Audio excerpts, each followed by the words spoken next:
പ്രചരണ ചൂടുയരുന്നു. വേദികളിൽ CAA വിഷയം സജീവമാക്കി നേതാക്കൾ. തെരഞ്ഞെടുപ്പ് പ്രവർത്തനം വിലയിരുത്താൻ KPCC നേതൃയോഗം ഇന്ന് തിരുവനന്തപുരത്ത്.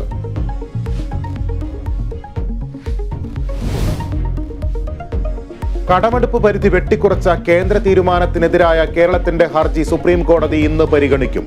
സംസ്ഥാനത്തിന് അടിയന്തര രക്ഷാ പാക്കേജ് വേണമെന്ന് കോടതി. രക്ഷാ പാക്കേജിൽ എത്ര തുക വരെ അനുവദിക്കാമെന്ന് കേന്ദ്രം കോടതിയെ അറിയിക്കും. കട്ടപ്പന ഇരട്ടക്കൊലപാതക കേസിൽ പ്രത്യേക അന്വേഷണ സമിതി. ജില്ലാ പോലീസ് മേധാവിയുടെ നേതൃത്വത്തിൽ 10 അംഗ സംഘത്തെ നിയോഗിച്ചു. മുഖ്യപ്രതിയുടെ കസ്റ്റഡി കാലാവധി ഇന്ന് അവസാനിക്കും.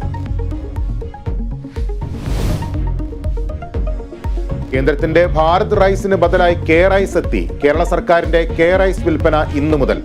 ജയ അരി കിലോയ്ക്ക് 29 രൂപയ്ക്കും കുറുവയും മട്ടയും 30 രൂപയ്ക്കും ലഭ്യമാക്കും.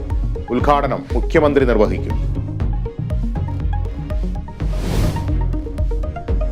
ISLൽ വിജയവഴിയിൽ തിരിച്ചെത്താൻ കേരള ബ്ലാസ്റ്റേഴ്സ് ഇന്നിറങ്ങും. എതിരാളികൾ മോഹൻ ബഗാൻ. മത്സരം വൈകിട്ട് കൊച്ചി ജവഹർലാൽ നെഹ്റു സ്റ്റേഡിയത്തിൽ.